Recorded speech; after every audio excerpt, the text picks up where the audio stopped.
salaam sama gars yi dal leen ak jàmm sama chaîne YouTube bi ci vidéo bi dama leen a bëggoon woon ñetti astuce yoo xam ne da ngeen ko war a def obligatoirement bala ngeen a jënd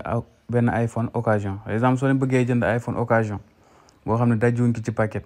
foofu ngeen vérifier astuce yi ma leen woon ne ñetti conditions yi il faut mu remplir ko sinon su ci benn manqué rek bàyyi leen mu dem ndax wóorul. Premièrement mooy nga vérifier est-ce que écran bi mos nañ ko changer wala mosuñu koo changer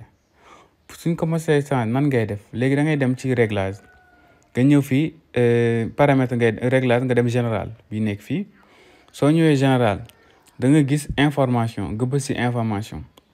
léegi da nga gis carrément fii par exemple ci information da nga gis fekkee ne rek par exemple écran bi dañ ko mos a changer da ngay gis mu def écran mu def 2 points pièce inconnue su defee pièce inconnue soo leen ko ci gisee rek xamal ne écran bi dañ ko mas a changer te loolu wóorul sama gars yi bu leen jënd yooyu noonu. Deuxième option mooy par exemple nga xool ndax batterie bi mos nañ koo changer wala mosuñu koo changer fekkee batterie bi mos nañ koo changer da ngeen di ñëw fii ci suuf mooy batterie ngeen bës fi après da ngeen gis fii état de la batterie fii léegi da ngeen gis ne fekkee ne tamit batterie bi changer nañ ko da ngeen gis fii mu bind. Batterie par exemple def pièce inconnue soo leen gisee pièce inconnue loolu bu laal la tudd wóorul ndax mën na nekk ay gàllankoor yoo xam ne après da ngeen ko gis des fois téléphone mën na fay voilà bu leen xam daal parce que pièce biñ ci dugal ay Apple bi reconnaître ko te boobu noonu dysfonctionnement kese lay andi sa téléphone voilà du la andil vraiment benn njëriñ donc boobaay tamit bu leen ko laal man ngeen ko bàyyi léegi bi nga xam ne tamit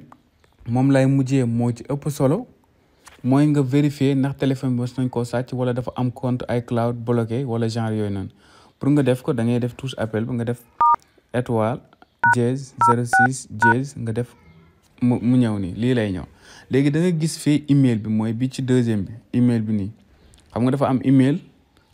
2 email bi nag ngay jël mooy numéro bi kese léegi soo ko jëlee ba pare nga dem Google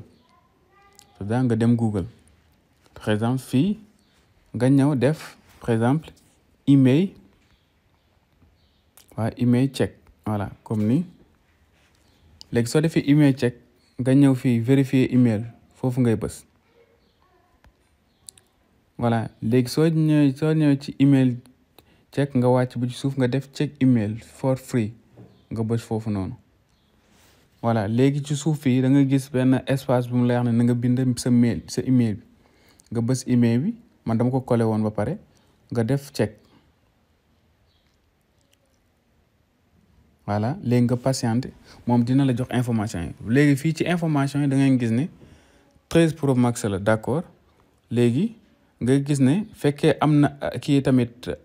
garantie man sama garantie mi ngi war a jeex août 2023 donc dese na ma garantie léegi nag fii gën a am solo mooy 3 derniers yi mooy find my iPhone iCloud statut ak blacklist clear su fekkee ne par exemple xam nga téléphone moom bala nga koo jënd war a dugal gaaw sa compte iCloud fekkee dugal a googu mooy find my iPhone nga trouver mu nekk on bàyyi loolu mu dem parce que téléphone bi dañ ko sàcc en tout cas téléphone bi kii ko yor noonu tant que dindi compte bi mënoo see def loo xam ne lii wóorul daal yooyu wóorul waaw mooy am na compte bloqué ba ci nekk donc wóorul bul ko laal mooy fii léegi nag soo demee yow ba dugal sa compte dafa war a def on nag man dama ci nekk sama compte moo ci nekk moo tax léegi mais su fekkee dama désactiver sama compte mu nekk toujours on su boobaay wóorul loolu bu ko jënd compte iCloud tamit dafa war a nekk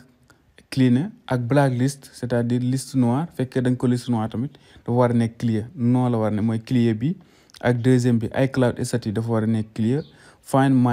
my iPhone dafa war a nekk off su fekkee ne dugalagoo sa email voilà fekkee sa mail mooy sa iCloud sa compte iCloud fekkee dugalagoo ko mooy nga dem paramètre mu laaj sa compte iCloud nga dugal ko après mu laaj la mot de passe su fekkee ne dugalagoo ko nga gis ko mu nekk on rek téléphone bi bàyyi ko mu dem su fekkee ne nag par exemple da nga ko dugal ba pare fii c'est normal mu nekk on voilà